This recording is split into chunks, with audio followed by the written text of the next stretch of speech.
Welcome, gentle dreamer. Find your most comfortable position, nestle into the quiet of the night, and allow your eyelids to drift lower with every soft breath you take.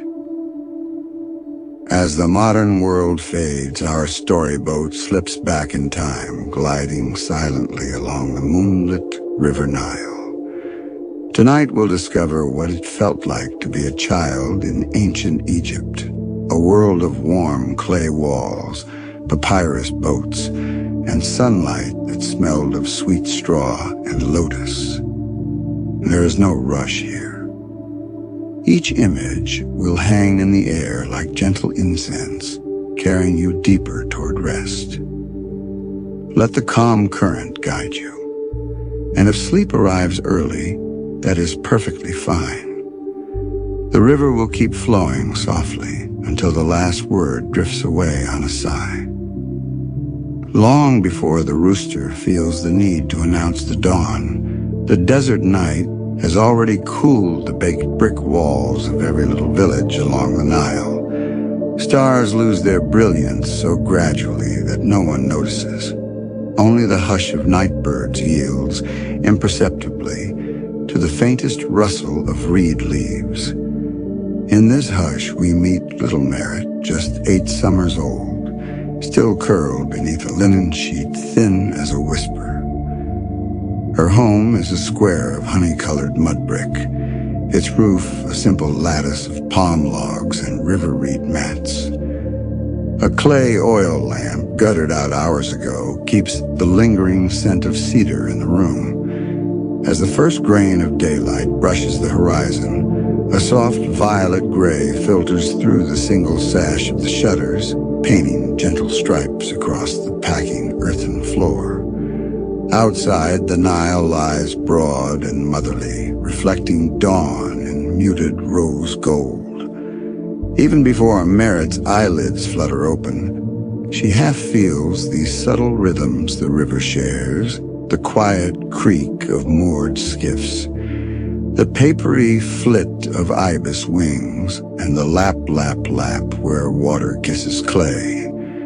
The river is a second heartbeat for everyone in Kemet. Its presence anchors every chore, every meal, every lullaby. On this particular morning, the floodwaters have long since receded, leaving a thick ribbon of black silt that the sun will soon warm. It smells of sweet earth and promises grain. Farmers are stirring, but ever so gently, because dawn itself seems unwilling to disturb the pleasant weave of sleep still wrapped around the children. Slowly, like reeds swaying under a hush of wind, Merritt draws in a deep breath. The air tastes faintly of crushed barley and yesterday's honey cakes cooling on the roof.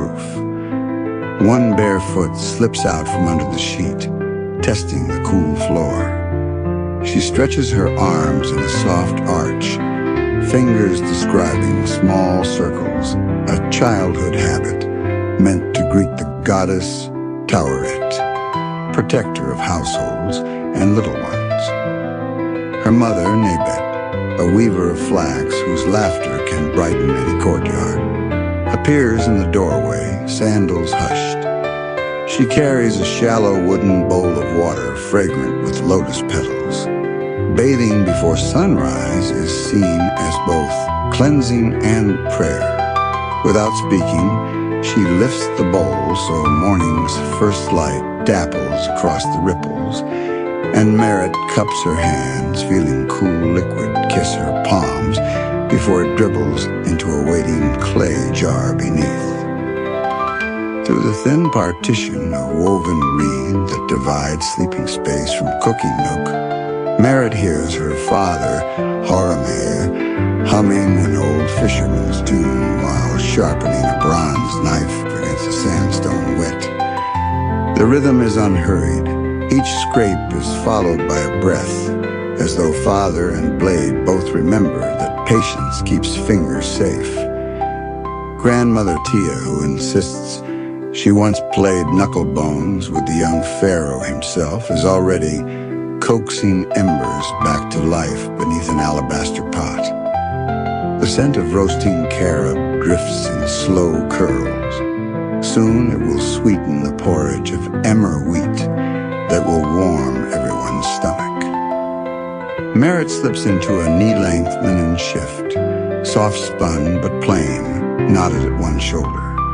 Her mother threads a tiny faience bead onto a papyrus cord and ties it around the girl's wrists, blue for protection, green for growing things, and white for long, peaceful nights. Each knot is cinched with a whispered blessing that falls softer than dust motes on morning air. Outside, in the half-light, village children gather the way dew collects on lotus leaves, quietly yet inevitably. They wait for one another near a low wall painted with playful scenes of kittens chasing quail. The kittens are generations old now, their outlines faded, but their painted paws still leap with energy as children will always do. Sand beneath bare feet is cool, almost silky this early. Merritt and her friends walk a worn path to the edge of the village fields.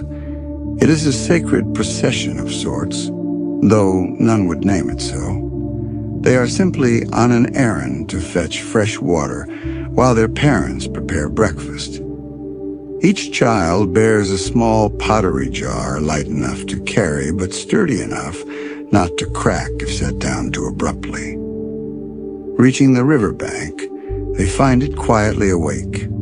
Green shoots of papyrus nodding, an angle-winged dragonfly hovering in place as if weighing whether to glide or simply admire its own reflection. The water is smooth glass. Kneeling, Merritt dips her jar, letting silt swirl in lazy spirals before everything settles into dark calm again. She pauses, watching golden ripples spread, as though the river itself were stroking her cheek in greeting. Back near the threshold, Horemheb takes the water jar, careful not to disturb the thin pattern of lotus petal fragments still floating on top. Merritt sits on a low stool where the courtyard meets the street. Birds chatter in the sycamore that shades the doorway, and the faint tap-tap of a neighbor shaping pottery keeps a gentle beat. Grandmother Tia ladles porridge into small clay bowls, sprinkling each with date syrup so thick it clings like liquid amber. She hands Merritt hers first, wrapping tiny fingers around the vessel's warm sides. Together they eat in companionable quiet, broken only by soft sighs of contentment and little hums of appreciation. School for most children in this tiny settlement is little more than the shady side of a granary wall where an elderly scribe named Paquette spends his afternoons copying hymns. Yet learning to read the sacred signs is a privilege Merritt treasures. Today the breeze carries promise. Paquette has hinted they will practice the symbols for Ankh, at life, and Hapi, river. Her writing kit is simple. A slim wooden board coated in white plaster, a reed pen with its tip chewed soft, and a shell of soot-black ink thinned with gum resin. These are stowed in a woven palm leaf satchel, carefully slung across her chest. The strap creaks softly like a cricket whenever she shifts her weight. Sun now peeks fully over the eastern desert, painting everything with pale gold. Long, thin clouds stretched like ribbons above the palms. Merritt walks at a gentle pace, matching breath to footsteps in 2, 3, out, 2, 3.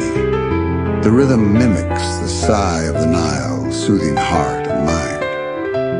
Along the way, she passes a field where her uncle and other farmers coax rows of flax upright with forked sticks, The plant's pale sepals shimmer when touched by wind.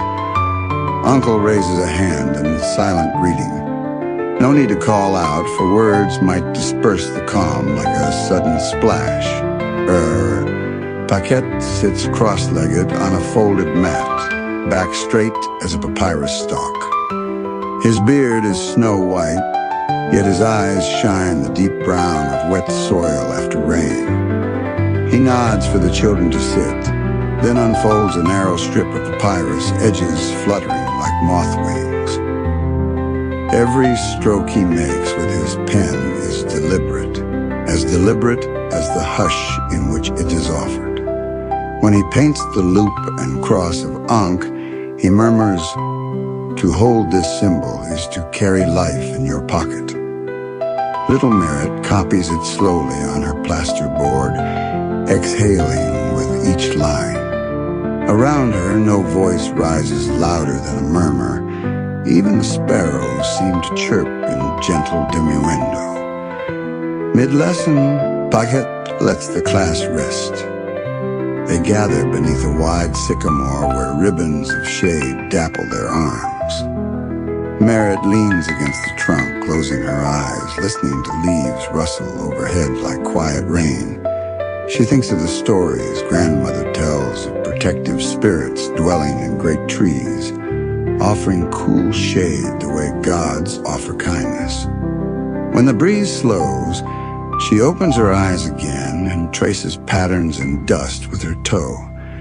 3 small waves for water, 1 rising sun, and finally a sleepy ibis, its long bill resting upon its breast.